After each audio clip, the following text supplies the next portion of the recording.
জীবনের ঘাত প্রতিঘাত সহ্য করতে করতে মানুষ একটা সময় সব কিছু ছেড়ে দেয়। আর যখন সে ছেড়ে দেয় তখন তার আর বর্তমান বা ভবিষ্যৎ বলে কিছু থাকে না। সে তখন সমস্ত কিছু চেষ্টা করা বাদ দিয়ে নিজেকে মৃত্যুর দিকে আস্তে আস্তে এগিয়ে নিয়ে যায়। আমাদের কিন্তু প্রত্যেকেরই জীবনে প্রায় কম বেশি এমন সিচুয়েশান আসে যেখানে আমরা ডিসিশন নিয়ে নেই যে আমরা ছেড়ে দেব না সেই জিনিসটাকে নতুন করে শুরু করব। আমাদের মধ্যে বেশিরভাগ মানুষই কোনো একটা কিছুতে আঘাত পাওয়ার পরে অথবা কোনো একটা ব্যাপারে বারবার হেরে যাওয়ার পরে আর তারা লড়তে চায় না। শেষ লড়াইটা পর্যন্ত তারা টিকে থাকতে চায় না। যতক্ষণ শরীরে জোর আছে, যতক্ষণ মনে জোর আছে, ততক্ষণ যে সেই জিনিসটা পাওয়ার জন্য লড়াই করতে হয়, এটা আমাদের মধ্যে ম্যাক্সিমাম মানুষই জানার সত্ত্বেও আমরা সেই জায়গা থেকে নিজেদেরকে উইথড্র করে নিই। কিন্তু খেয়াল করে দেখেছেন কি না জানি না যে আমাদের চারপাশে বিভিন্ন জীবজন্তুও থাকে। কখনো দেখেছেন তাদের লড়াইটা? এই পরিবেশের সাথে, এই পরিস্থিতির সাথে নিজেকে খাপ খাওয়ানোর জন্যে তাদের মরণপণ চেষ্টা কখনো খেয়াল করে দেখেছেন?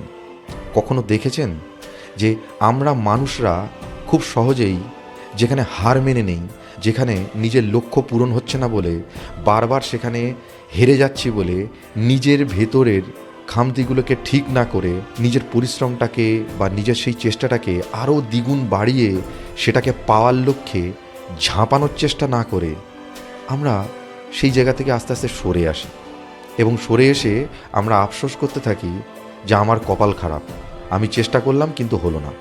হ্যাঁ, এটা ঠিকই যে সবার মনের জোর সমান না, সবার ইচ্ছা শক্তি সমান না, সবাই পারে না। আমরা কিন্তু চেষ্টা করলে সেই আমাদের যে ইচ্ছা, আমাদের যে চাওয়া পাওয়া, সেগুলোকে কিন্তু পূরণ করতে পারি, খুব সহজেই পারি, শুধুমাত্র নিজের মনের জোর, নিজের প্রচেষ্টা এবং হার না মানার মেন্টালিটি নিয়ে। চারপাশে তো কত মানুষের উদাহরণ দেখেছেন। আমাদের মানুষের মধ্যেই উদাহরণ তো আমরা প্রচুর পাই। বিখ্যাত মানুষ যারা আছেন, এই মুহূর্তে যারা পপুলার পার্সন যারা আছেন, যারা বিখ্যাত এই পৃথিবীতে, তাদের তো দেখেছেনই। আপনি বলতেই পারেন যে এই মানুষগুলোর মতো মনের জোর আমার নেই। তাহলে আজকে এমন একটা প্রাণীর গল্প আপনাদের আমি শোনাবো, তাদের জীবন কাহিনী। তারা শুধু বাঁচার জন্যে, যতক্ষণ না মৃত্যু তাদেরকে কেড়ে নিচ্ছে ততক্ষণ পর্যন্ত যে লড়াইটা কতটা গুরুত্বপূর্ণ এবং সেই লড়াইটা কিভাবে করতে হয়, এমন একটা পাখির গল্প আপনাদের আমি শোনাবো, যেটা শুনলে বুঝতে পারবেন যে হার যতক্ষণ আমি না মানব ততক্ষণ সেটা হার হয় না। আমার মনের ইচ্ছা যতক্ষণ নষ্ট না হবে, ততক্ষণ আমি না ছেড়ে দেবো, ততক্ষণ আমার লড়াই জারি থাকবে এবং শেষ পর্যন্ত আমি জিতব। তবে ভিডিও শুরু করার আগে অবশ্যই বলবো, যদি ভালো লাগে লাইক করুন, শেয়ার করুন, চ্যানেলটাকে অবশ্যই সাবস্ক্রাইব করুন, আর পাশে থাকা বেল আইকনটা অবশ্যই প্রেস করে দিন যাতে নতুন ভিডিওর নোটিফিকেশান আপনাদের কাছে পৌঁছে যায়। আর হ্যাঁ, অবশ্যই কমেন্ট করে জানাবেন ভিডিওটা কেমন লাগলো।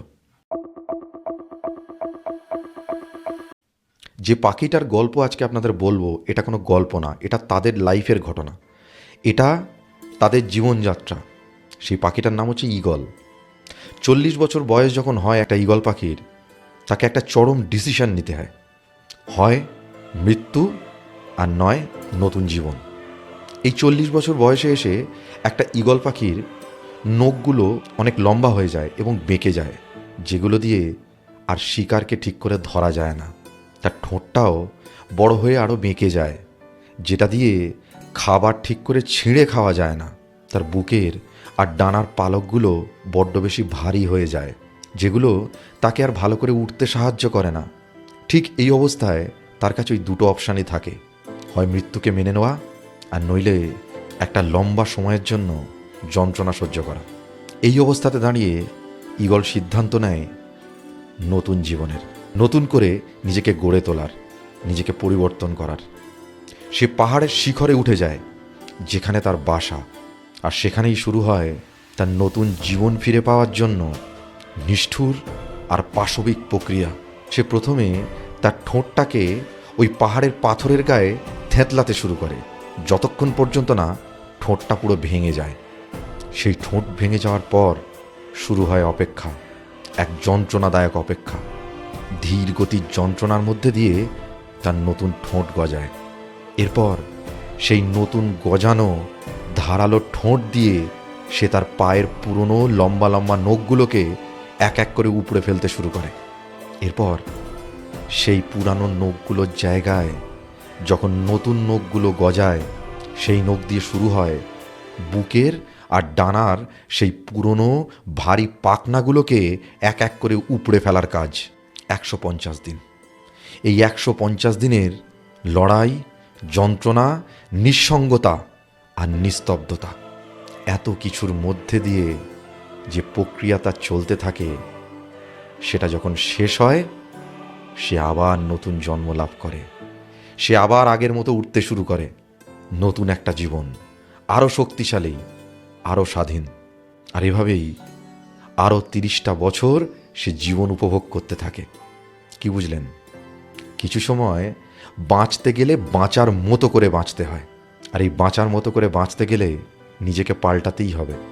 কিন্তু এই পরিবর্তন এত সহজে আসে না। এই পরিবর্তন তার সঙ্গে নিয়ে আসে ভয়, অস্বাচ্ছন্দ্যতা, এমনকি হৃদয়ের আঘাত, যে জিনিসগুলো আমাদের নতুন করে বাঁচতে বাধা দেয়।